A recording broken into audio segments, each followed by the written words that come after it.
man. Just what do you think of this Canelo moving up to fight Macabre? I'm not mad at it. I seen a lot of heat. Don't get me wrong. We all want to see him fight against someone. I'm not mad at that, but I think right now, Canelo's just shooting for his legacy while he's still in his prime. So he's trying to collect as many.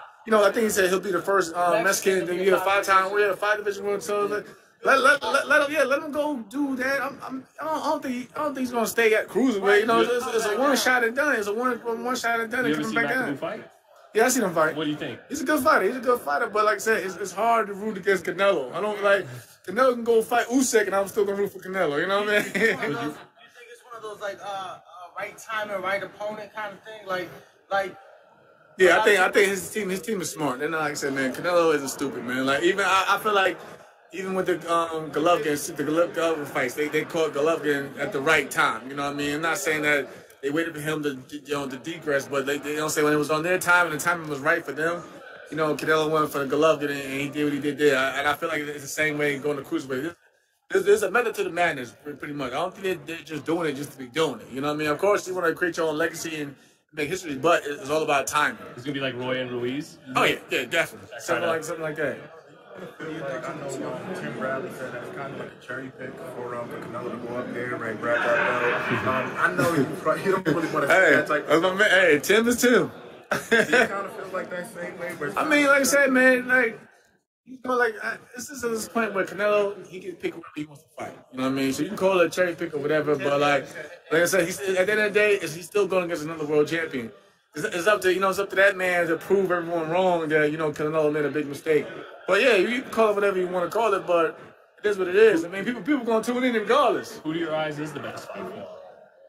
You want to see him with the better beer, those guys. If he's gonna go up in weight again or whatever. But like I said, I wouldn't mind seeing him fight the Boo Boos, the Charlos, and there's a lot of good fights you could make. But like I said, when you're the man, hey, we didn't say much when TBE was doing it. So like I don't have no issue. They did have a lot to say. I mean, they did, but Floyd did what he wanted to do. Floyd was his own boss. He's his own boss.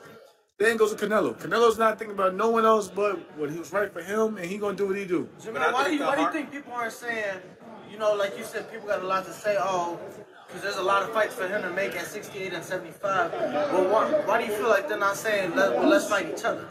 Because, Canelo became champion and became undisputed in the if I'm from a fighter standpoint, I think there's a lot of reasons. I mean, there's a lot of good reasons. For one, starters, if you want to be the man, you got to beat the man. Right. Two, he's bringing the money. My man Caleb just got paid, real well. You know what I mean? So of course, like I said, boxing, we're prize fighters first. So of course, like even Floyd said it, he's going for the prize, and then we're going for whatever afterwards. So there's a lot of reasons why these guys, because you got to think about it.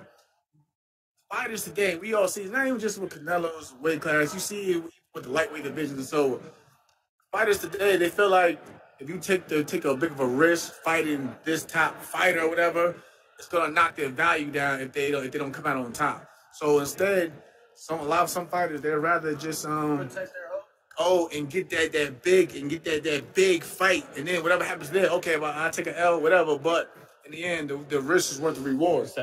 Exactly. You're set. So I know my man Caleb will be back, but if he wanted to walk away, he's cool. He can. He's cool. So he took a big risk. It didn't pay off, but at the end of the day, he could take. Yeah, it did pay off. He could take care of his family. You know what I mean? So a lot of these guys, your last fight too? Hey, listen. I'm fighting anybody. Y'all should know that by now. Like for me, I mean, I'm not. I love me. Like when I see my man Dan Rayfield in the back, like I have that old mentality. Like I grew up watching film of the guys in the 80s and even the 90s and so on. So for me, I love Shakur. I'm like me and Shakur. Like I said right now, we're good. We're on good terms. We speak every other day. But no one else was willing to fight him. I didn't have to fight him. I could have been that guy to be like, well, I'm gonna take my WBO token, chip it in, and move to lightweight, and then see what happens. No, I'm all about cementing my own names. I took the risk. It didn't pay off. Y'all see me. I didn't hide face. I didn't make no excuses. Nope. I didn't come with I had the injuries, whatever. No, listen, he was just a better man. he had the better. You know, he came with the better game plan, and that's that. That doesn't mean that I can't go on to still fight other great fights and be another big. No, I mean, but a lot of fighters today, they don't think that way. They think once they get knocked off of their belt, they're no good to boxing, and that's it. But we gotta start changing that. What happened if Shakur? Hold on. Me, I spoke like yeah, I spoke to Carmen Reddy earlier today, and I have options still at junior lightweight, but they also gave me options also at lightweight. So I'm good. I'm at peace. I mean that's the beauty of it. That's the beauty of it.